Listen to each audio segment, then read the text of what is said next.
Hi everyone, this is Dr. Donna Michel. I'm a nephrologist coming to you from my home in Winchester, Virginia. I became a walk leader because I wanted to share my enthusiasm for physical activity with others, and because I enjoy the sense of camaraderie I get when walking with a group, whether that be in person or virtually like we are now.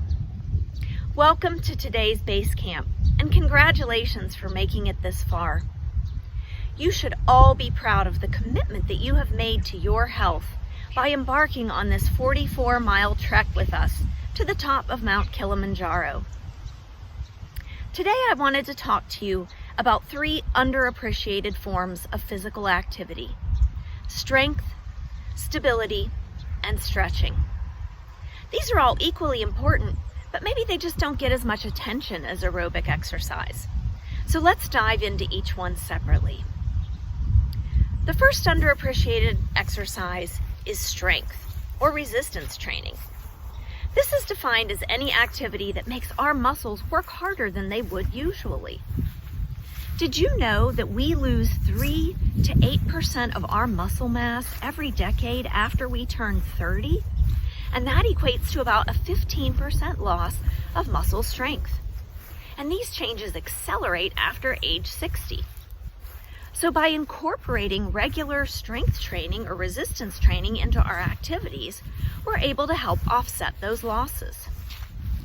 Now, the physical activity guidelines for adults suggest that we should all do resistance training of each of our major muscle groups of moderate or greater intensity 2 times per week. Now, by our major muscle groups, we mean our legs, our hips, our abdomen or core, our chest, our back, our shoulders, and our arms. When people think about resistance training, oftentimes one of the things that they think about are machines at the gym. And those are a perfectly fine way to get resistance training. But not everybody has a gym membership, and maybe not everybody wants to be in a gym right now. So the good news is that you can do these resistance exercises on your own at home. If you have access to dumbbells or resistance bands, those are great. Or you can use my favorite, which is your own body weight.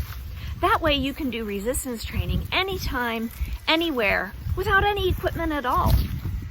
So simple exercises like push-ups and dips, squats or lunges, planks or sit-ups, all count as resistance training. Even some regular everyday activities like carrying heavy groceries, raking leaves, shoveling snow, these also count as resistance training. So remember, 2 times per week, you want to get in some activity that makes your muscles work harder than they usually would and target all of those major muscle groups. Now, the next underappreciated form of physical activity is stability. Stability exercises are those that help us with our balance. And balance is what helps us resist forces either inside of us or outside of us that would make us fall. Up to 50% of older adults have balance issues. So the sooner we incorporate some stability training into our regular activity, the less likely we are to develop balance problems as we age. Now, the good news is that stability exercises are easy and can be done anywhere. So some examples would be heel-to-toe walking, which you can do indoors or outdoors, or if that's a little bit too challenging, just walk in as straight of a line as possible. The other really effective balance exercise is simply standing on one leg. You can do that at the kitchen counter or while you're brushing your teeth. Now, if you don't feel stable standing on one leg right from the beginning, perhaps you could start with just one hand on the counter. And then as your balance improves, maybe just one finger, and then eventually you're going to be standing strong and stable on one leg. The third underappreciated form of physical activity is stretching. Stretching is one of those things that I think we all know is good for us, but we never seem to find the time to fit it in. Stretching is important because it helps improve our flexibility. And our flexibility is what allows us to put our joints through their range of motion without discomfort. So by incorporating stretching into our regular routine, we help to retain our flexibility throughout life, which of course decreases with aging, just like everything else. Especially we lose flexibility in our knees, in our hips, in our spine, and in our shoulders. So you might think, well, where am I going to fit that in? But think about this. You could maybe incorporate just a little bit of stretching when you first wake up in the morning, even before you get out of bed. Then you can incorporate some stretching in the evenings while you're relaxing. Maybe bending from side to side or doing some twists, or sit with your feet out in front of you and reach for your toes.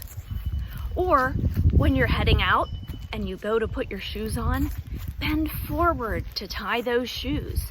And then when you're done, stand up and maybe do a slight back bend to help with your spine flexibility.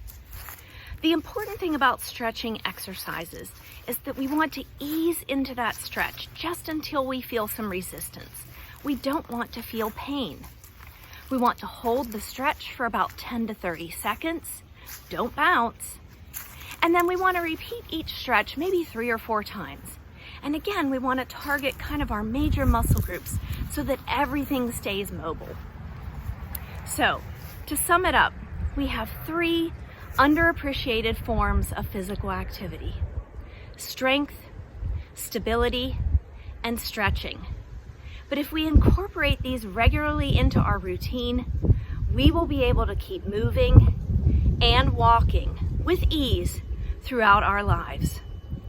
So with that, I wish you all a great journey, and I will see you at the top of Kilimanjaro.